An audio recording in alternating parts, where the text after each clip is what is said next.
ഇന്നത്തെ topic ratio അനാലിസിസിന്റെ മീനിങ്ങും അതിന്റെ സ്റ്റെപ്സുമാണ് ഞാനിന്ന് പറയാൻ പോകുന്നത്.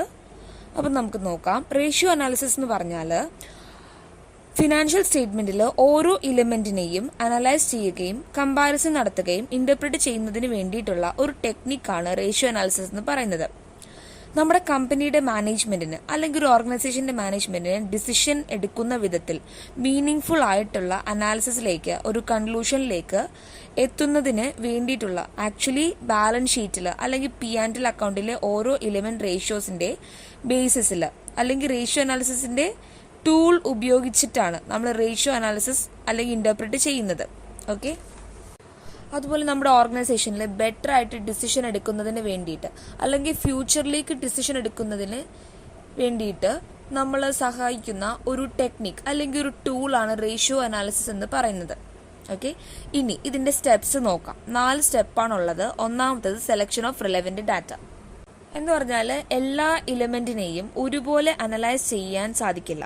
നമുക്ക് അതൊരു ഗ്രൂപ്പ് ആക്കിയിട്ട് ഡിവൈഡ് ചെയ്താണ് നമ്മൾ റേഷ്യോ ഇവിടെ മെഷർ ചെയ്യുന്നത്. അങ്ങനെ വേണം നമ്മൾ ഇതിൽ ഡാറ്റാസ് സെലക്ട് ചെയ്യാനായിട്ട്.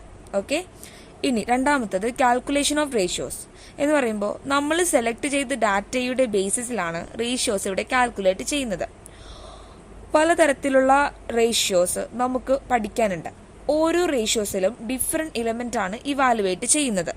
ഓക്കെ, ഇപ്പം നമ്മൾ ഓൾറെഡി ഡാറ്റ സെലക്ട് ചെയ്ത് കഴിഞ്ഞാൽ അതിനനുസരിച്ച് എന്ത് റേഷ്യോസ് ആണ് നമുക്ക് കാൽക്കുലേറ്റ് ചെയ്യേണ്ടത്, ആ റേഷ്യോസ് കാൽക്കുലേറ്റ് ചെയ്യുക. ഓക്കെ, മൂന്നാമത്തത് കമ്പാരിസൺ ഓഫ് റേഷ്യോസ് എന്ന് പറഞ്ഞാൽ നമ്മൾ ഓൾറെഡി ജനറേറ്റ് ചെയ്തിട്ടുള്ള റേഷ്യോസിന് പ്രോപ്പറായിട്ട് ഇവാലുവേറ്റ് ചെയ്യുക. ഓരോ റേഷ്യോസിനും ഓരോ സ്റ്റാൻഡേർഡ് റേഷ്യോസും ഉണ്ടായിരിക്കും.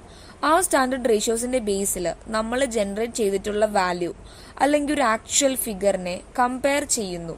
ഓക്കെ, അടുത്തത് ഇന്റർപ്രിട്ടേഷൻ ഓഫ് റേഷ്യോസ് എന്ന് പറഞ്ഞാൽ what does that ratio means, അത്രയേ ഉദ്ദേശിക്കുന്നുള്ളൂ. അപ്പൊ ഇത് എന്താണെന്നുള്ളത് നമ്മൾ അത് ഇന്റർപ്രിറ്റ് ചെയ്യാം. ഓക്കെ, അപ്പൊ ഇതിന്റെ സ്റ്റെപ്സ് എല്ലാവർക്കും മനസ്സിലായെന്ന് കരുതുന്നു. സോ ഈ വീഡിയോ നിങ്ങൾക്ക് എല്ലാവർക്കും ഇഷ്ടമായെന്ന് വിചാരിക്കുന്നു. അങ്ങനെയെങ്കിൽ please subscribe my YouTube channel. അതോടൊപ്പം ഷെയർ ചെയ്യുക, ലൈക്ക് ചെയ്യുക, സപ്പോർട്ട് ചെയ്യുക, കമന്റ് ചെയ്യുക. Thank you.